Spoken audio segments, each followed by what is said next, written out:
Assalamualaikum warahmatullahi wabarakatuh. Halo teman-temanku semuanya. Di sini saya ingin menjelaskan sebuah novel Hulu Bang Raja.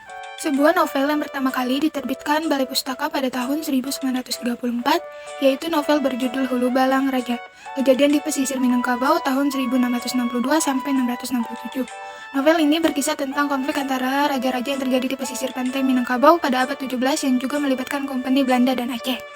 Novel ini ditulis berdasarkan keterangan sejarah. Dalam kata pengantarnya, Nur Sultan Iskandar menyebutkan bahwa segala keterangan dan cerita yang berhubungan dengan sejarah yang terdapat dalam buku ini dipungut dari kitab The West Coast and Minangkabau 1667 sampai 1668.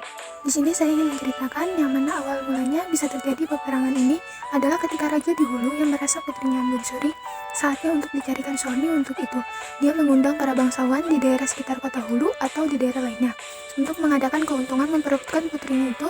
Namun ternyata para bangsawan itu gagal, kecuali Sultan Muhammad Syah, seorang raja serakah di kota Hilir yang berhasil melampaui perlombaan yang dilakukan sehingga hanya dialah yang berhak untuk melamar Sultan Ambon Suri. Nah, ternyata sebenarnya Sultan Muhammad Syah sudah mempunyai istri, dan ternyata pula putri Kemalasari dari Sultan Muhammad Syah merasa iri dengan Ambon Suri. Madunya itu hingga akhirnya ia mencelakai Ambon Suri dengan menceburkannya ke sungai. Saat putri itu sedang mandi, akhirnya putri Ambon Suri hilang, terbawa arus sungai dan tak tahu lagi bagaimana nasibnya. Hilangnya putri Ambon Suri ini ternyata membuat Ali Akbar, kakaknya Ambon Suri, marah besar karena telah tahu yang mencelakai adiknya ini adalah putri Kemalasari, istri dari Sultan Muhammad Syah. Inilah yang menyebabkan terjadinya perang antara kedua belah pihak, yaitu antara laskar pendukung Ali Akbar dengan pendukung Sultan Muhammad Syah. Cukup lama sengit pertempuran yang terjadi, namun karena tokoh Muhammad Syah ini mendapatkan bantuan dari kompeni, maka pasukan Ali Akbar semakin terdesak karena tak mampu melawan secara terbuka. Kemudian tokoh Sultan Ali Akbar ini lari ke hutan melakukan perlawanan secara gelir. Sementara itu, cerita beralih kepada Sultan Malakembi, seorang pemuda yang merantau mengadu peruntungan. Dia meninggalkan kampungnya karena kegemarannya menyambung ayam telah menghabiskan kekayaan orang tuanya, yang kemudian tidak mau lagi memberinya uang. Dia bergabung dengan rombongan saudagar yang kemudian diserang penyamun. Sultan Malakembi berhasil meloloskan diri dan ditolong oleh Putri Rubiah yang memiliki putri cantik yang bernama Sarawaya. Sultan Malakembi dibawa menghadap orang kaya kecil yang mempunyai hubungan dengan Kompeni Belanda. Orang kaya kecil kemudian menganggap Sultan Malakembi sebagai anaknya sendiri.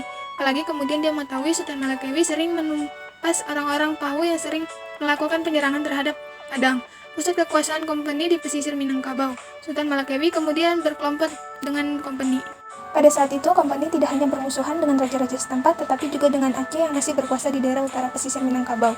Sultan Malakembi yang kemudian diberi gelar Halu Balang Raja tidak menolak untuk menumpas musuh-musuh kompeni. Dia berhasil menghancurkan musuh-musuhnya, kecuali Raja Adil yang gigih bertahan. Lalu Balang Raja kemudian mencari adiknya yang dikabarkan diculik oleh Raja Adil. Dia meninggalkan orang kaya kecil dan putri Sarawaya yang kini sangat mencintainya, masuk ke daerah Raja Adil dengan menyamar, namun penyamarannya terbongkar. Dia kemudian dibawa ke hadapan Raja Adil. Lalu Balang Raja kemudian terkejut karena adiknya Andan Dewi telah menjadi istri Raja Adil. Orang yang menjadi musuhnya selama ini ternyata iparnya sendiri. Raja Adil dan Halu Balang Raja kemudian melupakan permusuhannya mereka dan berdamai. Pesan yang dapat kita ambil dari novel Hulu Balang Raja ini adalah kita harus menyayangi antar sesama anggota keluarga, serta kita juga harus menjaga kehormatan dan nama baik keluarga. Kekompakan keluarga adalah kekuatan yang tak terkalahkan. Dalam mencari jodoh, hendaknya jangan tergesa-gesa, apalagi melalui sembayara, karena jodoh itu ada di tangan Tuhan. Apalagi seorang suami ingin menikah lagi, hendaknya berbicara dahulu dengan istri yang tua agar nantinya tidak timbul salah paham dan mengakibatkan petaka. Seorang suami haruslah bertanggung jawab terhadap apa yang terjadi dengan istrinya.